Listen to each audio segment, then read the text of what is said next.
Welcome to Bari Banter, where we talk everything bariatric surgery with the people that know it best, the patients. I'm Shannon, and I'm here with my co-hostess with the mostest, Lita. So sit back, relax, and remember, sip, sip, sip. Hey, young leader. Another day podcast. Yeah, morning. I know, it's probably been one of those weeks where we wouldn't mind sitting down with that glass of wine because obviously got the Christmas party, Queensland Christmas party coming up. If you're not familiar with the Christmas parties, there's usually one in each state. It's kind of just a good opportunity for everyone to get together, have a bit of a party, celebrate your achievements, meet some new people. And yeah, we've obviously got the Queensland one that we organise, and a few cancellations and 2 weeks out from the event, we had the photo booth cancel. We had to sort that one out. They double booked us. That was fun. The makeup artist for all of our guests pulled out. Yeah. Oh gosh, it's been one hell of a week. What's the expression? It's been a week. Yeah. Yes. And it's only Monday. No. No, that's it. Speaking of meetups, obviously, we're big advocates for meetups because we met at a meetup. We met most of our closest friends at meetups. And yeah, it's been a good way for us to meet new people, form new connections, and find inspiration in other people. A lot of people ask us, why do we do it? It's obviously very stressful and everything, but honestly, bringing people together and connecting everybody to the community, there's no other better feeling, really. I've met so many close friends from this community, and it's worth it to just bring people together. Yeah. So, no, and it is. And it's not that, I enjoy organising, and it's stressful, but it's fun. I'd love to get to a point where we people don't have to pay for tickets. We have sponsors come on board, and it's purely paid for, and that way it's kind of people don't have that limitation through financial and stuff, and they can actually come and make those connections without having to worry about the upfront costs and stuff like that. So it's definitely something that I have a passion for, and I'd want to keep doing it. But speaking of meetups, our amazing guest today, we won't delve too much into it, but she is, we met her. We met her at a meetup. Yeah, a year apart, same meetup, Melbourne. It's actually my 1 year friendiversary with her today, to be honest. So you might as well introduce her. We'll get her up and have a little chat about how we met. So our guest today went under the knife to have her gastric sleeve surgery in January of 2018, which is almost 3 years ago. Her heaviest weight was 175 kilos and her lowest was 82. Having lost the best part of 100 kilos, here to tell us about her incredible journey and life after bariatric surgery, please welcome Lauren, also known as Get Fit Lauren on Instagram. Hello, my beautiful sister from another mister. How are you? Hi. So it was 2 years ago for me and you when we met at the Melbourne Christmas party. You met Alita last year at the Melbourne Christmas party. But we have a bit of a story about the Melbourne Christmas party because we had a plan to be Get Drunk Lauren. It's Get Fit Lauren, but I was like, for one night only, can you be Get Drunk Lauren? And then you didn't drink. And I was like, well, what's going on? Why, not that I'm trying to force it down your throat, but I was like, there's something going on. And then you had a little secret at that Christmas party, didn't you? I sure did. Yeah. I was pregnant with my first baby. You were with Ford. I know. It was a great little surprise when I was on my way out of at the airport, and then you're like, okay, I'll tell you why. And I was so excited because it was a little miracle baby, and since then you've had another miracle baby as well. So I've got two boys now. But at that first weight loss meetup, I remember you were like, Lauren, you should change your Instagram name. Come on, the peer pressure. I'm like, no, Shannon, I can't. That's what I'm about. Peer pressure all the way. It's all a bit of fun. And I thought it would be a good way to because I hadn't met you before, and I remember seeing you across the room, and I was like, I know that face. And then we tried to make our way to each other to be like, oh my God, hey, we just felt like we were friends already. Ran up to each other. Yeah, and had a big hug and celebrate. And that was a great Christmas party. I still today reckon that was up there as one of the better meetups. That was heckers. That was a crazy night. But before we delve too far into who you are now, we'll get to all of that. Let's talk a little bit about you prior and what made you decide to go down the routes of weight loss surgery. Wow, let's go back in time. That's Lots has happened in the whole 3 years. So, what was it, about 8 years ago now, I went overseas to Europe. And I was in Russia on Contigo tour. I had a collapse, and doctors didn't know what it was. And fast forwarding a few years, I found out I had chronic sleep apnea, where your esophagus closes over. So when I sleep at night, I wasn't really sleeping. I wasn't going into that deep sleep. So I had a sleep study done. I now have a CPAP machine, so a full face mask. And my partner calls me Darth Vader. But my doctor said that 6 get rid of the sleep apnea, I'd have to lose some weight. And at that stage, I hadn't really gone on the scale. I didn't think I was that big. And then I started doing fad diet and counting calories and portion control, but then not eating. So I was starving myself because I thought, that's what you do to lose weight. No. Totally off. Yeah. And once I had my CPAP machine, I started getting that deep sleep and my metabolism started to work. And then I noticed from that I was already losing weight from doing my everyday activities, which then I started eating more, and I still wasn't entirely happy. And I'd looked into weight loss surgery for about 2 years, and I was like sitting on the fence. I was like, is it for me? Is it not? I'm not sure. And then one day I just went to a bariatric surgeon and for a consultation, and then after that I booked it in straight away. Yeah. I remember Mum's like, what did you just do? I'm like, well, I'm having surgery. They can be quite convincing, can't they? Because I was the same. I sat down with my surgeon and just had the conversation. He said a lot of things and I'm like, wow, that's me. That's me. That's me. And then I was like, when do I book it? Like, you got me. You had me at hello. Yeah. You tick all the boxes. I'm like, yep. Okay, sign me up.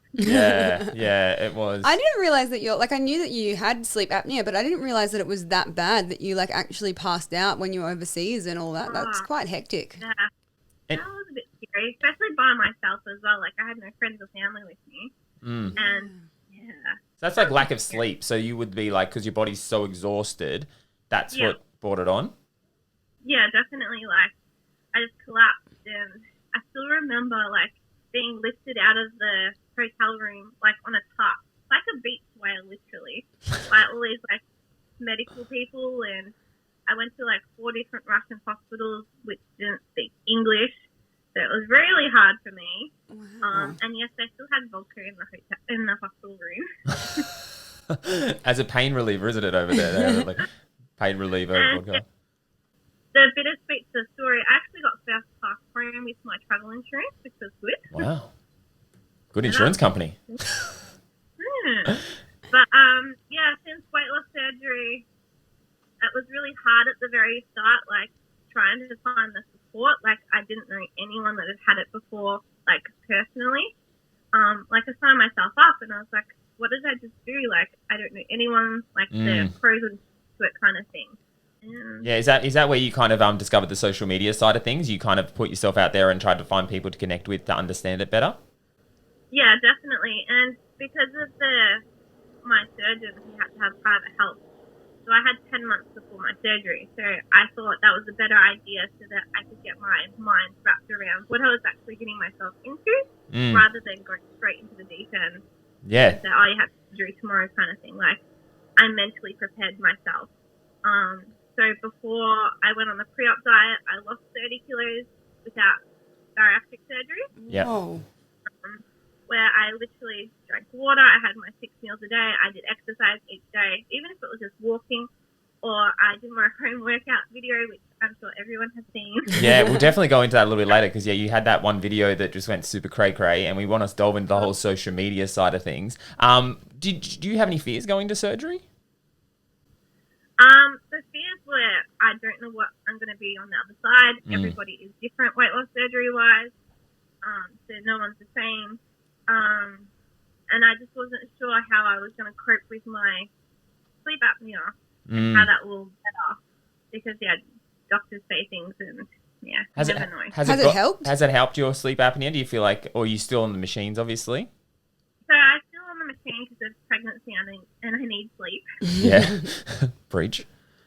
But the air pressure has decreased to the lowest now, which is a lot better. Before it was on the highest pressure because to open my airways up, whereas now it's just just to get me into my deep sleep straight away, pretty much.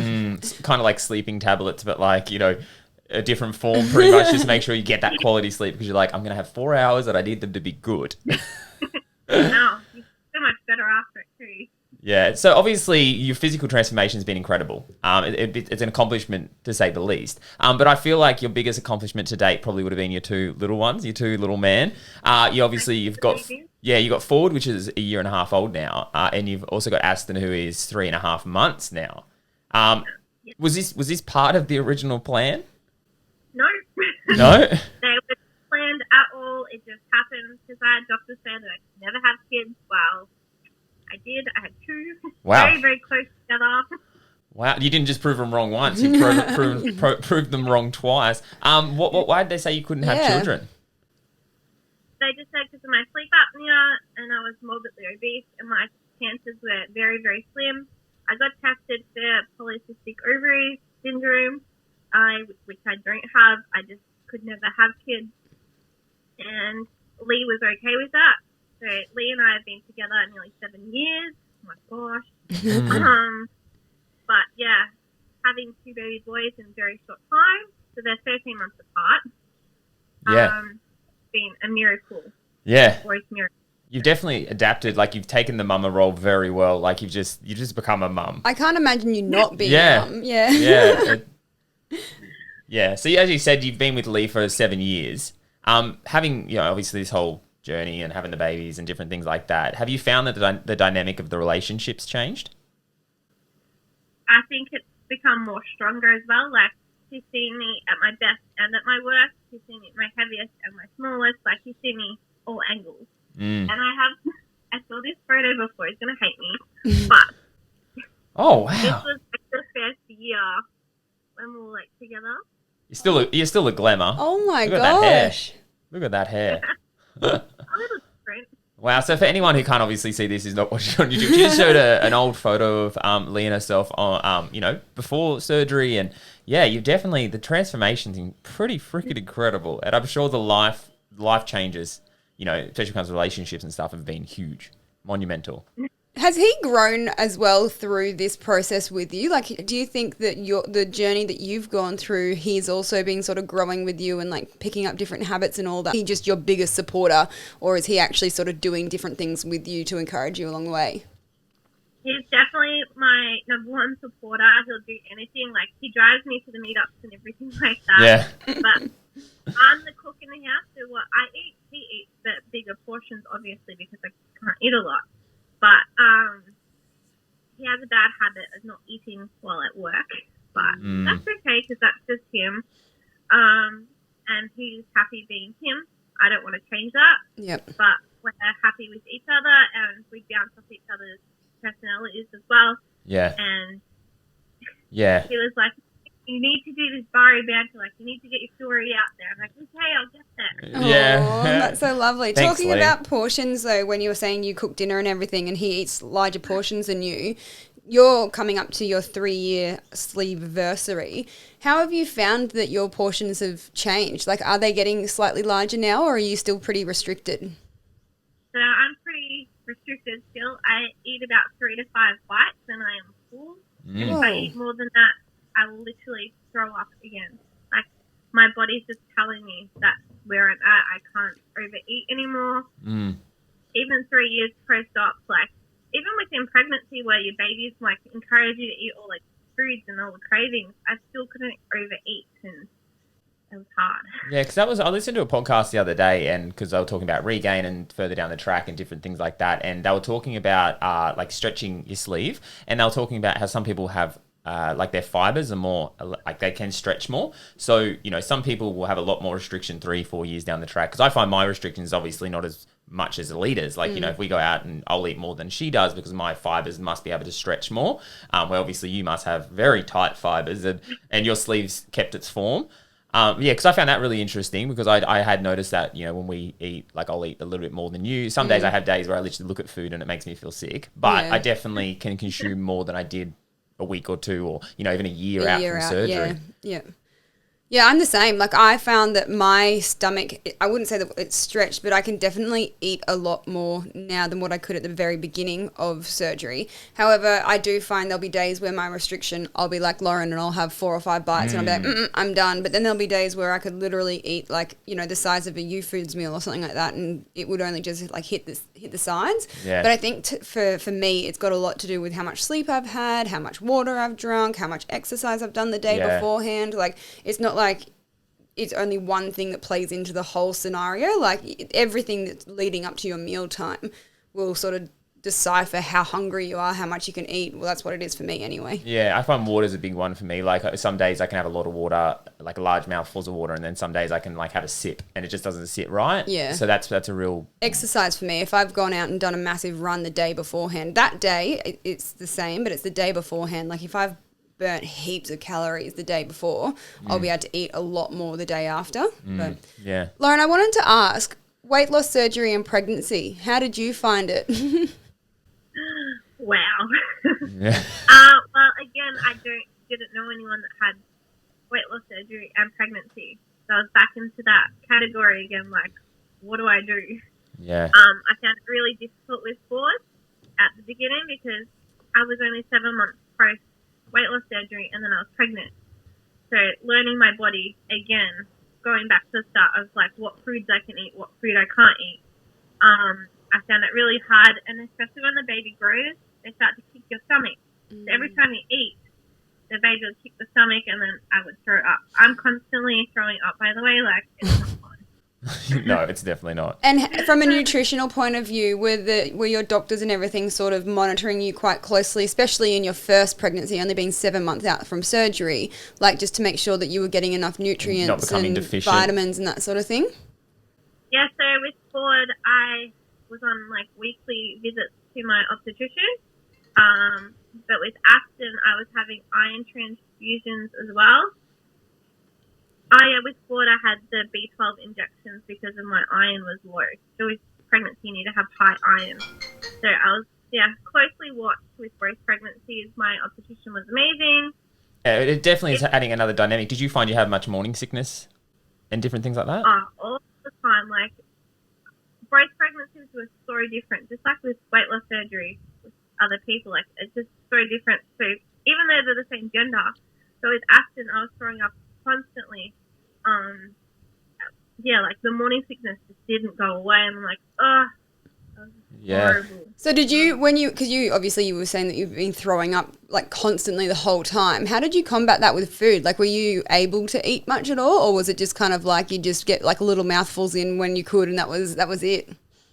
Yeah, it's more like grazing wherever. So my second pregnancy, I was a bit shy on social media about what I ate because I was just eating here and there, just hoping it would stay down. But in saying that, I was more on a liquid diet as well because I know that the liquid would stay down opposed to chunky foods. Yeah. Well, otherwise I get stuck in.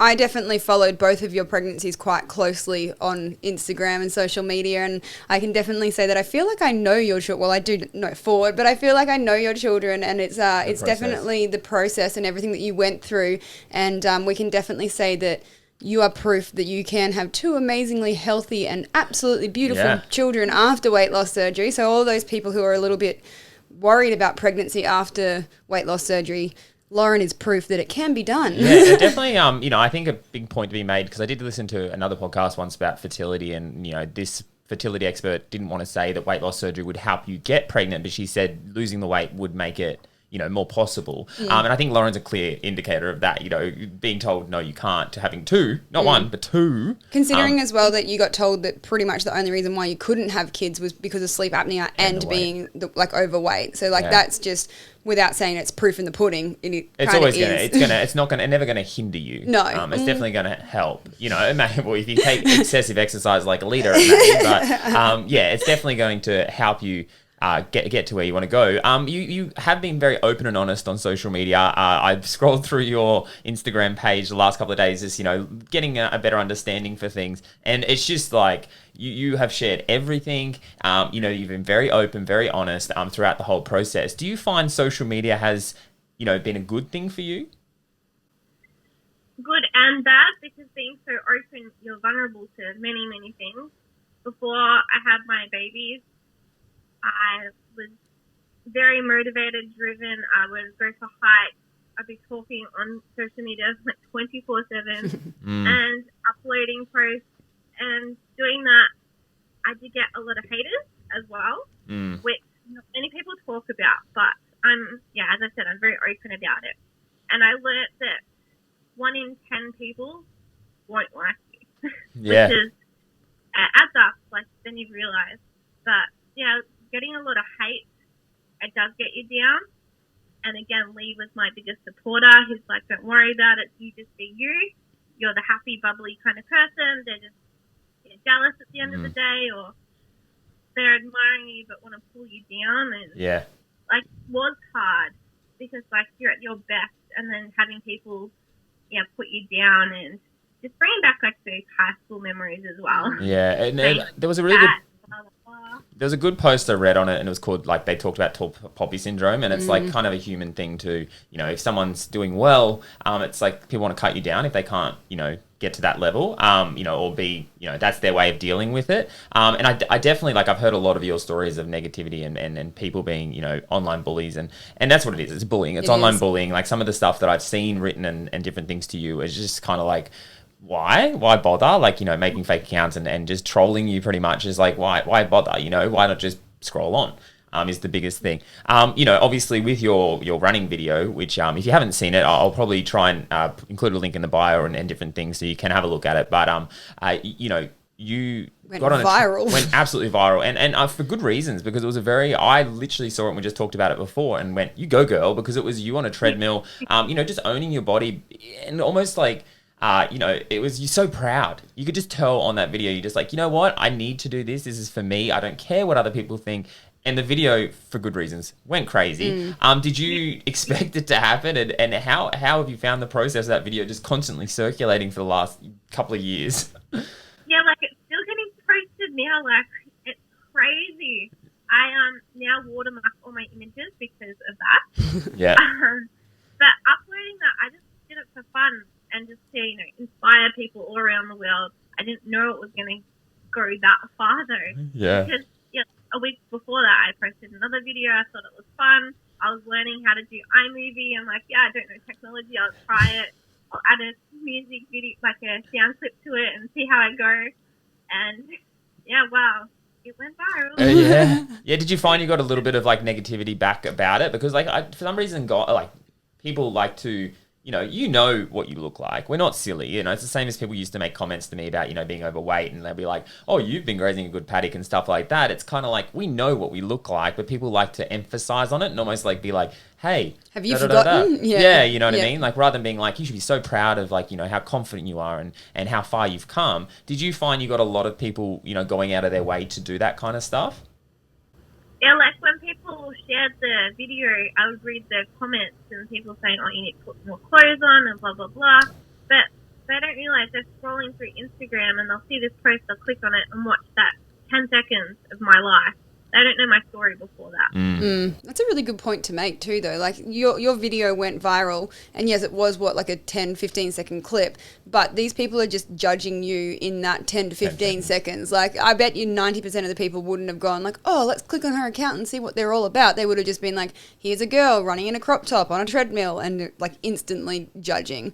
But I guess out of all of the comments, you would have gotten so many. Like, I remember just seeing so many of them being like, yes, you go, girl, you own your body. Like, this is amazing. So I think that's what we should take away from it, that there's so many more, like, supportive people out there than what there are of negative people. Like Lauren just said before, 1 in 10 people aren't going to like you, but 9 out of 10 may. And I think there was one point where I went through a really bad patch. Like, I definitely get the negativity. I'd constantly feel like I'm under barrage from it. But I think the biggest thing I always remember is, like, one point I had just the negativity got on top of me, and I was like, I'm done with Instagram. I'm not doing it anymore. Like, but then the flourish of messages coming through from people, caring, and when I shut my Instagram down, I was like, what? The people that are there for you don't always scream the loudest. For some reason, the people that are against you seem to have the loudest voice.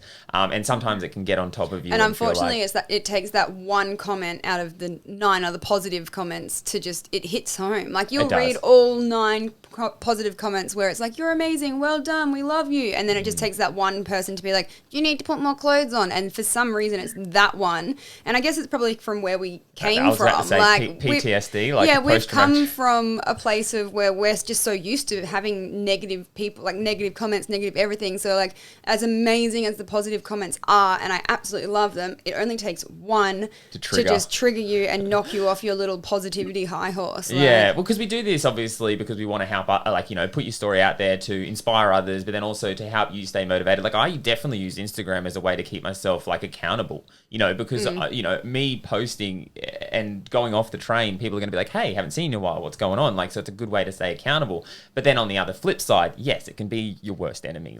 In some points, it can literally drain your cup fully, because I always talk about having a full cup, and then that way you can fill other people's cup. Yeah. But it can, in one day, if you get the wrong comments, can just drain your cup, push you right off the horse, and you just kind of shatter your cup. You've got nothing left in it. That's it. It's through the cup out the window.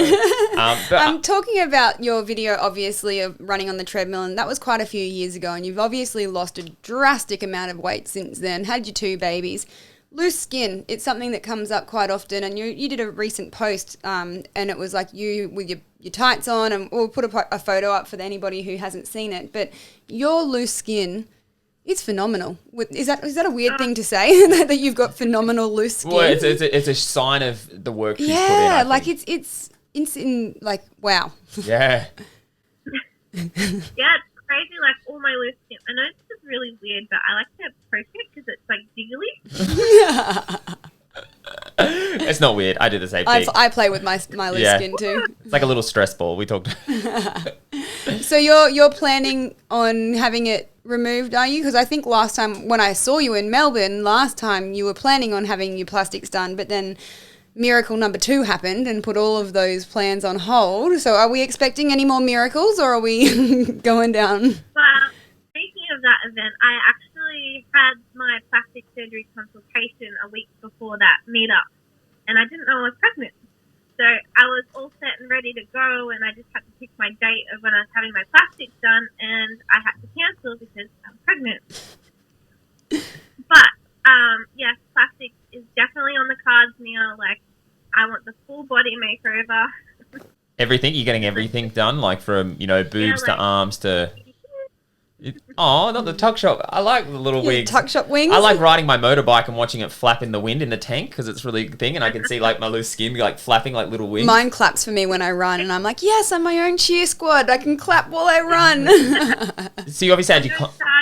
Yeah, so you obviously had your consult. Did you sit down and work out exactly what procedures you're going to go through? Yeah, so I'm going to have a lower body lift, a upper body lift, a breast lift and augmentation, and my lower arms and inner thighs. Wow. And are you going to do it all in one sitting, or do you have to go back multiple times? It'll be in 2 surgeries because they're 20 hours or so. Oh.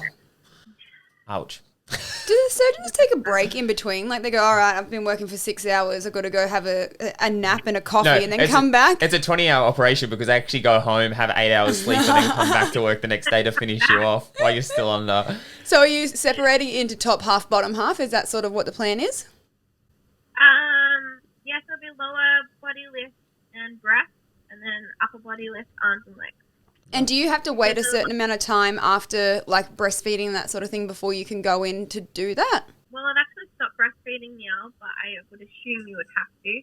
But before my plastics, I have to try and get rid of my psoriasis. Yep. Which is, a huge thing for me. I try and hide my psoriasis because it's yuck. But my plastic surgeon said that he wouldn't be able to operate until I got rid of my psoriasis, or 90% of it, because it does cause more infection. So I have, it's not as bad as before I had my weight loss surgery. It's a lot better, but I still have psoriasis. So I'm going through my dermatologist at the moment and trying to tick that off the list before I can get my... So what is psoriasis? Is that, is it a controlled by, food and different things that trigger it, or? So it's a skin disease. Okay. Just excess skin that grows on top.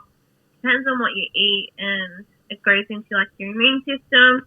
And I've had it my whole life. It runs in the family. It's not fun. Yeah, it doesn't look especially when you showed the arm before. If you can't see it, it's kind of it doesn't look like the most pleasant thing to have on your body. So I'm sure it'd be something you would love to get on top of and get it under control.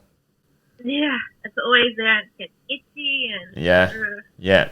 I know that feeling. Yeah. It's like, it's the same as like, because what was the other thing? Psoriasis, and then there's eczema. Is that similar? Yes, it's very similar. Very similar. Yeah. Well, to say you're a driven and determined woman would be the understatement of the century.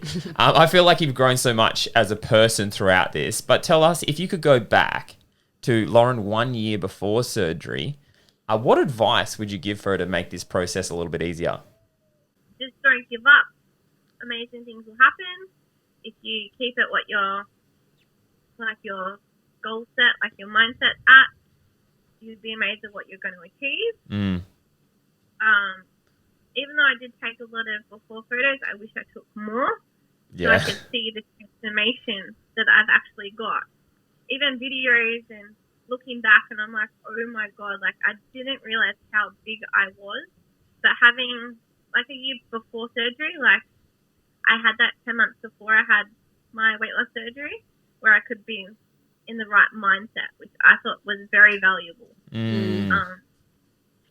Rather than that deep end kind of thing. And I know that what I was getting into, I changed my portions, so I knew that what my future is going to be. Yeah, no, it does prepare you. It's almost sometimes you go through like a bit of a process mentally that gets you to a point where you kind of go, okay, this is for me, because you have to be mentally prepared for what's coming, because it's not easy. It's definitely not an easy process, especially if you go in with the mentality like it's just going to be like a quick fix, instantaneous. See, I'm a massive believer in, because I got made by my surgeon to wait the 12 months. So I was working with my dietitian prior to deciding weight loss surgery. I went and had a chat to her, and she was like, you're the perfect candidate. And I said to her, no, I want to give this a red hot crack one more time, for the 327th time. I want to give it another a crack. 328, it's going to be the one. Yeah, it's going to be the one. And so a couple of months into working with her, she sat me down and she just kind of went, look, Lita, we're trying everything and it's really not really getting you anywhere. So she's like, maybe just have a think about it. Like put the emotions into action and just go have a chat. So I went and had a chat with my surgeon,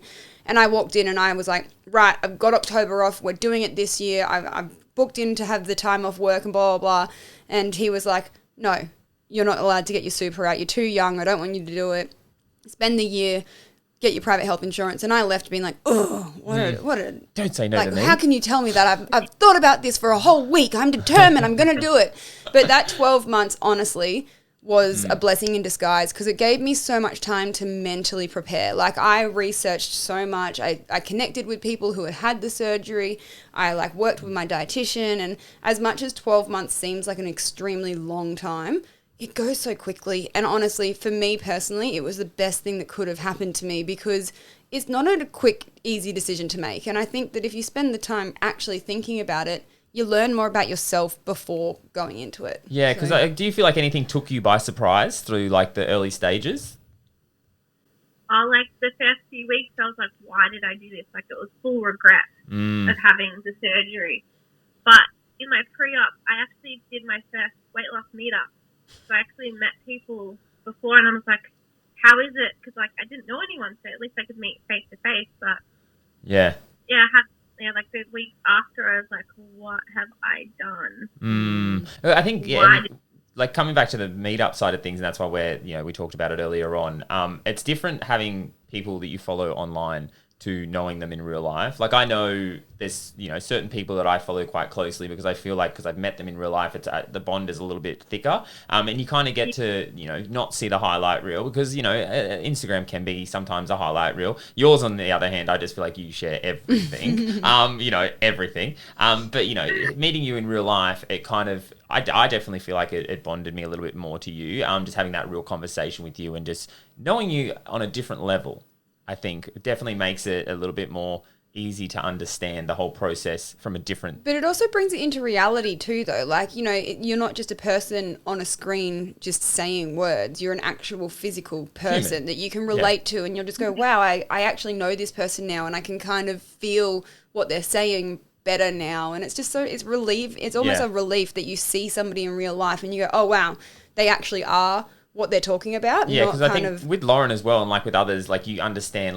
some people might look at, my profile or Lauren's and just be like, oh, they're so confident, and, but it's we all have our own little insecurities. And I know with meetups and stuff, we've talked about this before, where I was feeling nervous, you were feeling nervous, and we kind of used that to kind of bond, I guess, and like be there for each other. It's crazy too, though, because people would look at you guys and go, why would they be nervous walking, like any of us, why would they be nervous walking into a room of people? I still get such bad anxiety before we go to any of these meetups. Yeah, like because you don't know how it's going to go down. You know, in past experiences, especially at school and stuff like that, walking into a big room of that, you knew there was going to be comments made or something said or something done that was going to put you on edge and make you feel a bit like about yourself. But yeah, clearly the proof's in the pudding. Like some of my best friends, i.e. Lauren and Lita, and different things that have met at meetups, and because we've shared in those insecurities and those moments of weakness together, it's really formed the friendship. Yeah, definitely. Yeah. So if you could give to anyone, not Lauren, but like someone prior to surgery, a bit of a heads up on what to expect, what would you tell them? It could be bariatric surgery, it could be like social media, it could be anything you've learned throughout this process. Whatever you see on social media, everybody's going to see. You can't hide. True. Especially if you go to meet up and you walk into the room, everybody knows you, but you don't know them. So they know your whole life, and you're just like, hi. And that's where you get the anxiety. Ugh, I still remember those meetups, and everyone's like, I can't wait to meet you. I'm like, yeah. Yeah. And because people, I think, have a preconceived idea in their head of what you're going to be like. And obviously, when they meet in real life, you are the same person, but it's like, rather than taking that 10-second or 15-second clip it from your life, you know, you're there in your full, and every day can be different. Yeah. Like I know personally, some days I have high days where I'm literally like, you know, running around like a crazy person and like the energy levels are crazy. But then I also have the down days where I just feel like, you know, I'm not having a me day. Yeah. Like we talked about that. Like, you know, we've gone through like a week or so where you just feel like, bleh. For no reason, just bleh. Yeah. So, you know, you don't know if like at that meetup, you may not live up to the expectations that someone's built in their head of like, oh, this person's going to be so bubbly and energetic and da-da-da-da-da. And it's like, you know, you might just be having one of those days where you're just like, hey, I'm a nice person, but I'm just not going to be, you know, make dad jokes 24/7. But I guess as well, we need to say, like, people get really anxious about these meetups and stuff, but everybody walking into the room is anxious, and everybody wants somebody else to come up and approach them. Like, we're all shy. We all have that anxiety of walking into a room and nobody liking us. So that's the whole point of these meetups. Get out of your comfort zone and approach people. Talk to them. Make conversations, because it's the people that you would least expect to connect with that you end up forming the best connections with. And I think the good thing too, I want to put a sign at the front door of meetups, is it's a non-judgment zone. Yeah. Like I feel like you're going to walk in there and you feel like people are going to judge you like they do in normal world. But like in weight loss, it's weird. It's a weird thing that like I've never walked into an environment like that and felt so accepted. You know, even though I wasn't, like the first meet I went to, no one knew who I was. Like no one knew, you know, Shannon was weight loss, whatever. You didn't even have Instagram. I didn't have Instagram, but I walked in there and I just felt accepted. Yeah. It is the biggest thing. And I think that's why I really do push the meetup side of things, because you will not ever, you've never been to a party or never been to an event like a weight loss meetup. It's so accepting. It's not judgmental. It shouldn't be judgmental. You know, if I'm the first to say, last year we did a meetup on a boat, and I said, if I feel any sense of someone bullying someone, or I will throw you off the boat, because that's not what these meetups are about. They're about getting together. That's why we're not hosting it on a boat this year. You threw too many people. No. And that's what I mean. It was a great vibe, and everyone goes into it with the right attitude. And I always say to people, everyone is accepted if you have the right attitude. Well, we've all come from the same place, so we all understand, and we're all, like, even if somebody's at the very beginning of their journey and we're 3 years out, we once were at that very beginning of the journey too. So we understand, we relate, we get it. So it's we all just want to be one big happy family. On that note, Lauren, I am honestly, I'm so glad I met you 2 years ago at the Melbourne Christmas party. I'm glad we got to have the connection we've been able to have, because you are someone I value very deeply.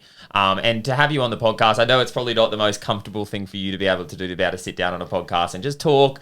But I hope it wasn't we weren't hard on you. No, you felt quite at ease, because that's what we want it to be. We want you to just share your journey, because it's remarkable. You have such an incredible story. I feel like a lot of people can get a lot from your process, whether it's weight loss, whether it's pregnancy, whether it's hope to one day fall pregnant, you know, to be an incredible mum, because you are an amazing mum. Like, you just vibe the mum life. I try. I try my best every day. I just don't give up.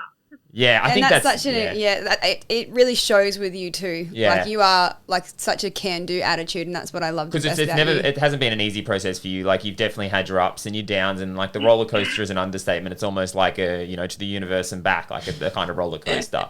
But you've kept your head in the game. You've never given up. And I think that says a lot about you as a human. And talking about never giving up, I just want to touch base and say, before, when you were giving yourself 1 year before surgery advice, you were talking about goals and accomplishments and that sort of thing. Obviously, you've achieved so many amazing things already. Besides having your plastics and that sort of thing, what's next for Lauren? What are some of your big goals coming into 2021 and the future? Well, 2020 has been kind of shit with COVID, but leave that alone. Yeah. Being in stage 4 lockdown in Melbourne has not been fun. But my next goal is definitely my psoriasis, because that's just, it's on me every day. It's just something I need to sort get out. fixed. But also just working out my body now post-pregnancy. So I've gone from weight loss surgery, pregnancy, weight loss surgery, pregnancy. I need to find me again. So setting those goals and making achievements. But being a mum now, I have to be a role model for both my kids. Oh, I just got goosebumps when you said that. Yeah. It's so cute. Like, with my oldest Ford, we dance along to the Wiggles, and that's kind of like my cardio in the morning. Yeah. I'm dancing crazy because I don't have time to go to the gym and that kind of thing. So I have to work out things around the house that I can do, and even doing squats and stuff with Ford. It's so cute and just like a little bond. And Yeah. Doing the hot potato and the cold spaghetti dance, it gets the heart rate up. Is that the words? That's it. It really gets the heart rate up and running. But I think you adapt, and I think that's where you're kind of going as your journey started a certain way. You did certain exercises, but as obviously you become a mum, you've had to adapt. You've had to change, and I think we need to, as humans, and definitely on this process, adapt. You have a kid, you become a mum, you have less time, you need to adapt. I'm expecting your next stories on Instagram to be like you doing squats and stuff, lifting up Aston and like, get fit, Lauren, home workouts with babies. That's a good idea. well, that's outfit. Yeah. Yeah, matching outfits and deadlifts my with the ovaries baby. are still trying to repair themselves after seeing that photo of the matching outfits on your Instagram of of the two little ones. Because I literally looked at it and went, oh my God, that is the cutest thing I've ever seen. But yeah. But thank you for coming on. I do appreciate you taking the time out of your very busy schedule of mum life.